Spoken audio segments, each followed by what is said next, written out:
Hey guys, so I am going to be discussing a book called 1984. Uh, Now you may have heard of the term 1984 or Big Brother, and those are terms that in this current situation right now are kind of good to be knowing, since, well, the terms are going to be thrown around a lot, and obviously you want to know what's going on. So, 1984, the book, not the year, but the book itself, is. Let's see, if I was to give a description of it, or like a short one sentence summary of it, I'd basically call it sort of like the script for how North Korea is governed, or how North Korea is going on, because it's basically the same sort of idea going on with the communist control. Now, what is communism? Some of you might not know. Well, communism is basically where the government controls everything. You work for the government, you live for the government, just the government is everything. And another thing, that's where the term Big Brother comes in, because in 1984, the government is Big Brother, or actually, it's this thing called a party, but let's just call it Big Brother since that'll get really confusing if I keep going back. So Big Brother is the main controller the of 1984 of this world. Now, before I get any further, just know there are four different ministries in 1984. When I say ministries, think of like Harry Potter, the different ministries they have for the specific sort of like laws or instances or occasions. Like how we have different laws for different things. And we have the police department, we have the fire department, we have the, you know, nurses. We have, these different departments or uh, sort of ministries, if you will, for these different occasions. Now, so the three ministries are peace, love, truth, and plenty. Now, peace and love are the two ministries that I will definitely be going over. But for now, let's just talk about more in the government. So there's Big Brother, which is basically the sort of what do you call it? The sort of like president in their case, or the guy in charge. But one of the more interesting things about him is that, well, you technically never see Big Brother. The term Big Brother is watching you is, think of Big Brother as a mascot. You got your school mascot or your team mascot or just something that represents you or your association. Well, Big Brother is basically the mascot of Big Brother is basically the mascot of 1984 or 1984's government, which essentially is the party. Now there are two like levels of the party. There's the party member, and then there's the upper party. Now, the upper party is the second highest sort of class you can reach. It's like the elite of the elite. Since normally the party itself is the elite, and then there's the upper party, which is higher than that.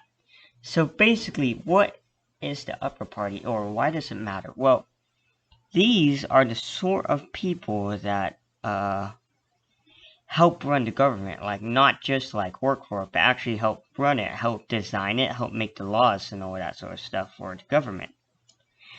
Now, okay, so another thing I forgot to mention is that there's this thing, they have TVs in every room of like where they live, of every building. They have TV.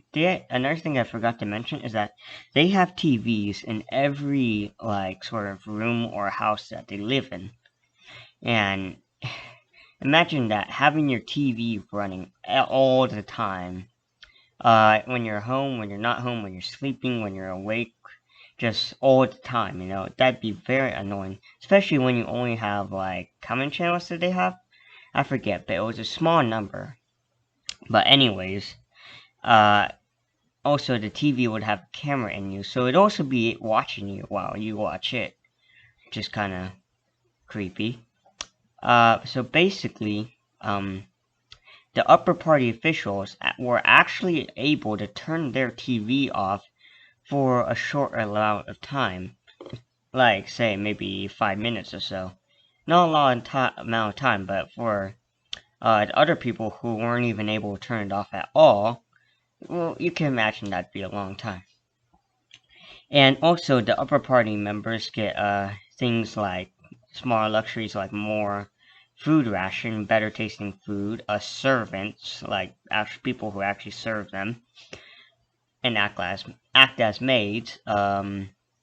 They also get like wine, and cars and houses. They just get better stuff. Alright, so then there is the party member, which is not quite which is one step below the official, not official, but the upper party member. Now, the party member is basically just someone who, they, like, do the small, sort of dirty, well, maybe not dirty, but sort of menial sort of work for 1984. I mean, not 1984, for the government. Like, okay, so there's the Ministry of Truth. Yeah, the Ministry of Truth, which is one that well well it's very important too in this book. So the Ministry of Truth is basically the media and history. So basically, for the media, they basically write tons of propaganda, like legit every single thing that they write in there is propaganda. Now, what is propaganda? Some of you might not know. I know I have some of you guys are maybe they are a younger audience, so you guys may not know. Well, propaganda is basically lies or stories that the government makes up, so like it makes you think a certain way. Like it can make you make you more patriotic, make you start hating something more, make you like something more. Just lies that get you to think in a certain way. Now, the Ministry of Truth in 1984 is all about spreading propaganda. There's so much in this book that I need to add to, but I'm not sure if I can, at least in order, because there's like, oh wait, there's another thing I need to add. So yeah, they work on media and propaganda all the time. Now for the history part, well, you may think this is crazy, but in their world, they actually rewrite history every single day. Like no lie, like say see, what's a historic event? Okay, it's kind of hard to think of one that matters. But basically, say like something historic happened a year ago, right? Or maybe a couple of days ago. Well, to them, they would literally just rewrite it in a way that would be beneficial to them. Speaking of rewrite, okay. So they would rewrite history every single day, and it just get well, no, it wouldn't get confusing at times for them though, because they would because keep in mind everyone had propaganda in their head was brainwashed. So basically, they wouldn't really understand, or they wouldn't really like sense the difference, if you will, because I mean they wouldn't recognize the difference. So yeah, okay. There's another thing I forgot to mention. In 1984, there are actually three countries, but these are called, I think, the super countries, or I forget what they're called, but there's three massive countries. After years of war, finally split into three countries, and there's East Asia, East Europe, and I think it's called Atlanta.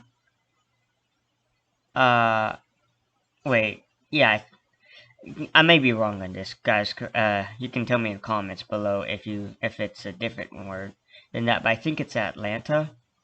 Uh, so there's that, yeah, and basically they're all on a constant war. Like they've been at war with each other for like I actually don't know how long it's been, but I know for several hundred years, or maybe 100 years. I don't know, but they've basically for most people in their entire lives they've known nothing except that they've been at war with each other. But what makes it even more interesting is that well they basically would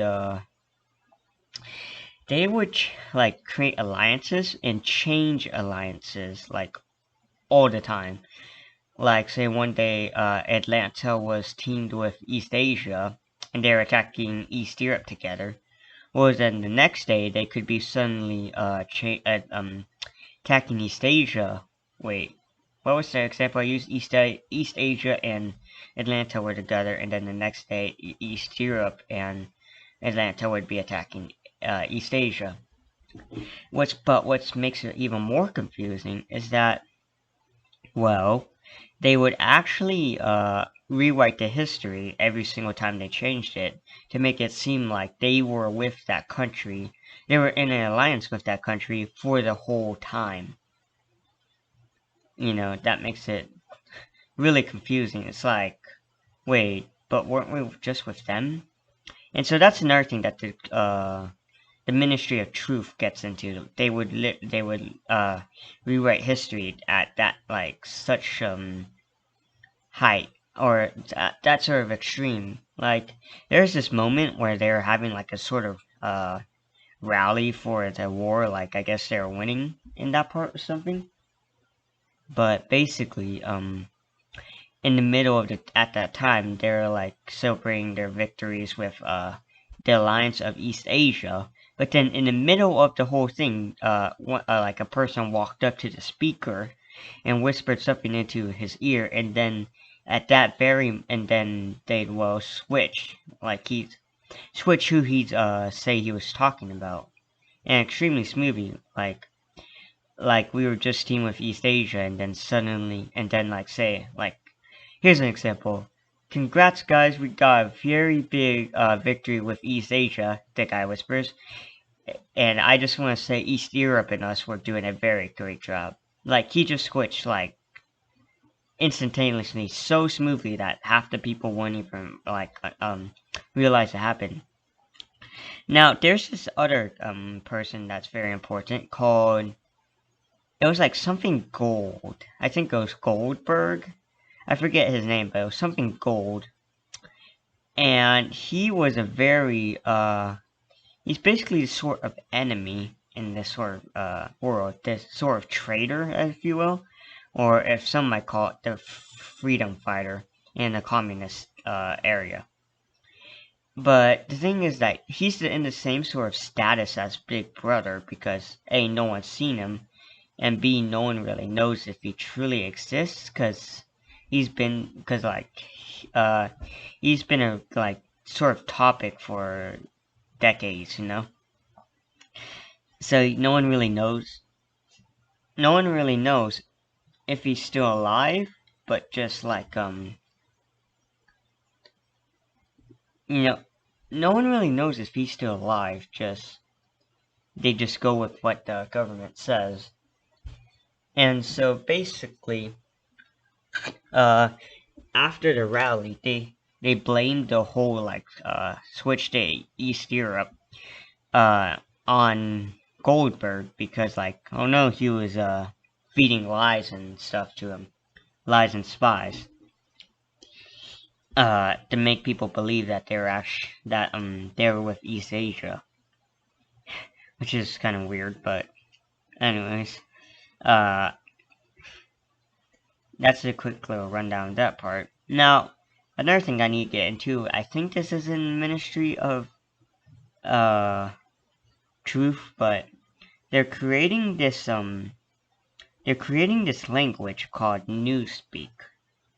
Newspeak, like the word news with the word speak. Now, what's crazy about this sort of idea is that it limits how much you can think. Oh yeah, another thing I forgot to mention is that the term thought police, you probably heard it a lot now, or thought crime, is also another big thing in 1984. Now, some of you may be wondering, thought crime, how do they do that? Like, how do they know what you're thinking? Now, they don't, but they know what your feelings are if you show them too much, or if you like don't hide them enough. You know, it's like, say you're trying to hide a thought that you're having about someone, but that person was always near you and always watching you. That'd basically be about as hard as it was trying to say keep yourself from the thought police. So the thought police were basically like sort of North Korea stuff, because in North Korea you can get ratted out from people like all the time, like legit. Your freaking kids could rat on you, and oftentimes that's what would happen. Your kid would like say you're sleeping and you're talking in sleep, or maybe you said something an offhand remark or something. Your kid could literally might literally report you to the thought police for doing that. And also, the thought police would be like random people or people you wouldn't respect. I mean, suspect, like say a store owner, or maybe a friend, or like maybe a fisher or something. There's people you had no idea were in the thought police, and if you get caught having a thought crime, they go after you, and then they take you to the Ministry of Love. Now, what's the Ministry of Love? Like, what do they love on you? Do they love you so much that you not have thought crime anymore? Well, yes and no. Kind of depends on what you picture love in this case. Well, basically, what really happens is that you get sent to the Ministry of Love for having thought crime, or maybe so. Well, no, really any crime, but if you get sent there by thought crime because of thought crime, well, you're in a you're in a bad time. So first thing they do is, I don't like it too graphic, but basically, for I don't really know how long, maybe a week or a month, they just beat you bloody. Like, they beat you so much in every single day that all you can feel is pain and soreness, to the point where you don't even recognize yourself anymore, or you're not even recognizable. Like, say you're like an average looking dude, and then you get sent there, you'd probably be like basically beat so much that you look like a beggar off the streets. They just beat you bloody until you basically can't get beat anymore, and then some. And then after you go through that extremely painful process, well, no, okay, you go through the process, but before that, there's a smooth talker that they send in there. And what I mean by smooth talker is like the type of person you'd expect to see at like an interrogation room or something. No, they basically he'd basically be like the guy in charge, like, all right, you come here, or something like that. Also, there's another thing. There's this room called 101. Yeah, there's this room 101. And I'll get into that later, but that's basically the room that they use to break you in the end. Even if you are already broken, that double makes sure you're broken. Now, after you get beaten to a pulp, they take you into the interrogation room, and basically start what I would call mind control and sort of hypnotism, where they'd have a person come in there and basically start like smooth talking you, but like almost like a baby type, just explaining everything that's going on, why you're in there, what you've done, if you like, and also if you had any, like, say you're associated with someone. I actually don't know. They don't really talk about the other person you're with unless like you bring it up. But because I mean, it's you they're trying to break, not them. But basically, they just do that. And they also work in a bit of a shock therapy, but also like shock sort of interrogation. Because one of the best ways that they use to break you is this thing called, or they try, first they keep trying to convince you that 2 plus 2 equals 5. And eventually, after enough asking and shocking them, you basically force yourself into believing that 2 plus 2 equals 5. Or they force you into thinking 2 plus 2 equals 5. And it works eventually because of the amount of pain that just goes through you. Also, there's another thing. There's this thing called the book, written by, what's his name? Goldberg. And it's basically like almost a treason, this book. Like, it explains everything that goes on in 1984, and explains exactly why the government is how it is. Like the constant war I was talking about, well, it's there to make, because if the war didn't happen, it'd basically be if the war didn't happen, basically the people would be able to get supplies, because they had these things. They had like massive ships, massive tanks, massive vehicles that were just huge and took up tons of resources to make. And in the book, it was explaining how if they didn't have that, if they didn't have the war, well, then the people might be able to rise up and become stronger and harder to control. Now, another thing was that if they had the war, it would keep in the sort of spirit of constant patriotic, or keep people constantly patriotic, or patriotism. Is that a word? I don't know, just the feeling of always being patriotic about your country. Like, yeah, this is our place. Yeah, we're going to win. But just always kept you in that sort of idea. And that's one of the reasons why the book was there. Also, I think it was something about. There's some other bits, but those were mainly the two most important in my opinion. Uh, and yeah, it's the book. Let's see, what else did I leave out? Let's see here. Covered the book, I covered the ministries, I covered constant war. What else did I leave out? I guess that's really it. Newspeak. Yeah, I basically got everything.